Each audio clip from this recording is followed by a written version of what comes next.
L'histoire du peuple juif vous intéresse? Retrouvez Liana Gurfinkel dans Un jour notre histoire sur Studio Kalita. C'est tous les matins pour découvrir ensemble les événements et les personnages qui ont fait notre histoire.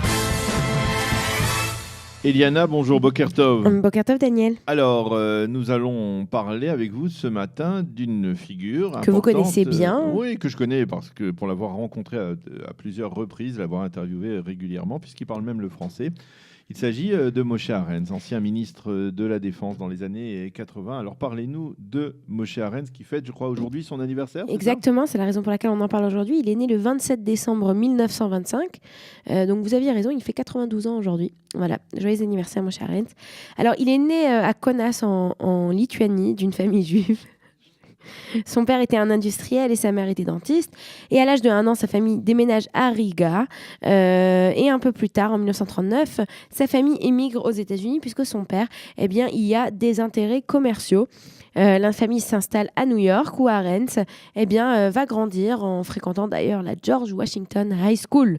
Mais surtout, ce qui est plus important que cette école, c'est en fait le mouvement de jeunesse, voilà, exactement, dans lequel il va être actif. Il va être donc un leader, un madrir dans le mouvement de jeunesse Bétar.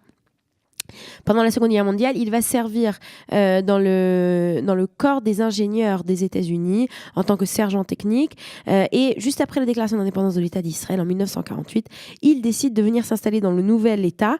Il va rejoindre l'Irgun malgré une opposition farouche de son père.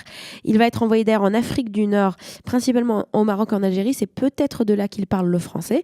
Et en Europe pour aider les communautés juives locales à établir des groupes d'autodéfense. Vous le saviez ça, Daniel ? Non, voilà, je vois sur votre regard que vous apprenez des choses. Je réussis à vous apprendre des choses, oui. En mars 1949, il va retourner en Israël. Il va devenir membre fondateur du parti Herut, donc qui va être issu de l'Irgun avec Menachem Begin à sa tête. Et il va se voir refuser un emploi dans les industries militaires israéliennes. Alors il faut dire, c'est très fréquent à l'époque. Si vous faites partie du bon parti, toutes les portes sont ouvertes à vous. Et si malheureusement, à l'époque c'était ça la démocratie. Oui, exactement. Maintenant ça a changé. Il faudrait retourner en arrière. Hein. Mais à l'inverse, si vous faites partie du parti du Herut, si vous êtes un ami de Menachem Begin, si vous les portes vous sont fermées. Oui, et c'est pire que ça. Si par exemple vous êtes battu pendant la guerre d'indépendance, avant la création de Tsahal, dans des groupes qui faisaient partie du Irgun, et que par exemple vous êtes fait tuer, votre femme, elle n'a pas le droit de recevoir comment on appelle d'allocation de veuve militaire. Ce ne sera qu'en 1978, après l'arrivée du Likoud au pouvoir en 1977, que ces gens-là commenceront à recevoir quelque chose. Alors, donc, comme je vous dis, il se fait refuser un emploi dans les industries militaires. Il dit, très bien. Il commence à travailler comme ingénieur pour une société américaine spécialiste dans la conception de systèmes d'eau pour Tel Aviv.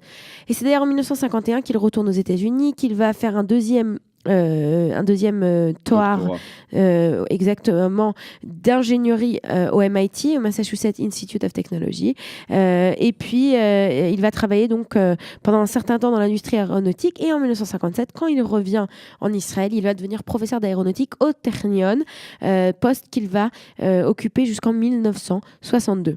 Et puis de 62 à 1971, il va être le directeur général adjoint des industries israéliennes d'aéronautique, exactement. Il va être en charge du développement de plusieurs grands projets, en particulier le projet du chasseur à réaction, Kfir. Ouais. Ah oui, Kfir d'abord et après ensuite la vie. Voilà. Alors, après la guerre de Yom Kippour, il va entrer en politique. Il va être élu à la Knesset en tant que membre du Likoud aux élections de 1973 d'abord et ensuite en 1977. Il va devenir président du comité des affaires étrangères et de la commission des affaires étrangères et de la défense. Il va voter contre les accords de Camp David et du traité de paix entre l'Égypte et Israël. Et en 1980, d'ailleurs, le Premier ministre Menachem Begin va lui offrir le poste de ministre de la Défense, mais il refusera en raison de son désaccord sur les termes du traité de paix entre l'Égypte et Israël. En 1981, il est réélu. Et il va succéder à Ariel Sharon. Ariel Sharon, oui, mais surtout... Attends. Mais surtout, il va démissionner de son poste à la Knesset puisqu'il va en 1982 être nommé ambassadeur aux États-Unis, ce qui est quand même un poste très important. Et c'est à ce stade-là qu'il va mener son jeune protégé. Savez-vous de qui je veux parler ? Benjamin Netanyahou, exactement, qui n'a que 32 ans, qui va travailler pour lui à Washington. En 1983, à ce moment-là, il va remplacer Ariel Sharon, exactement comme vous le disiez un peu plus tôt, en tant que ministre de la Défense, puisque Sharon avait été démis de ses fonctions à la suite du rapport de la commission sur le massacre de Sabra et Shatila.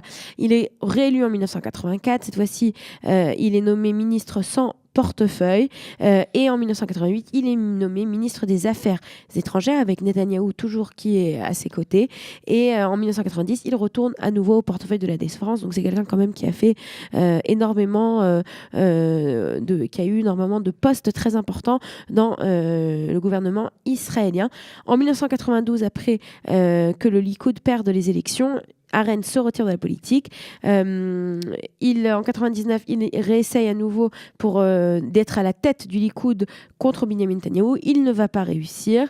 Netanyahou le nommera à nouveau ministre de la Défense. En 1999, mais en 1999, on a aussi les élections. Donc les élections, le Likoud perd les élections, et donc c'est à ce moment-là qu'il ne sera plus en politique. Aujourd'hui, il est surtout connu pour écrire ses chroniques dans le Haaretz, et aussi il s'est consacré à la recherche et à la commémoration de l'histoire de l'Union militaire juive qui s'est battue aux côtés de l'organisation du combat juif, qui est très connue au moment du soulèvement du ghetto de Varsovie. Quelque part, c'est en fait, ce serait dire, il parle en fait de ces juifs de droite qui étaient de tendance politique de droite, qui se sont aussi battus, puisqu'en Israël, on a parlé pendant de nombreuses années que de la gauche qui se serait battue au moment de la révolte du ghetto de Varsovie. Merci beaucoup Eliana pour nous avoir rappelé cette grande figure qui fête aujourd'hui son 92e anniversaire, Moshe Arens, ancien ministre de la Défense, ministre des Affaires étrangères. Merci Eliana. On va marquer une pause et on se retrouve tout de suite après pour la revue de la presse et des médias israéliens. Vous aimez l'histoire juive ? Retrouvez Liana Gurfinkel dans Un jour notre histoire sur Studio Kalita. C'est tous les matins pour découvrir ensemble les événements et les personnages qui ont fait notre histoire.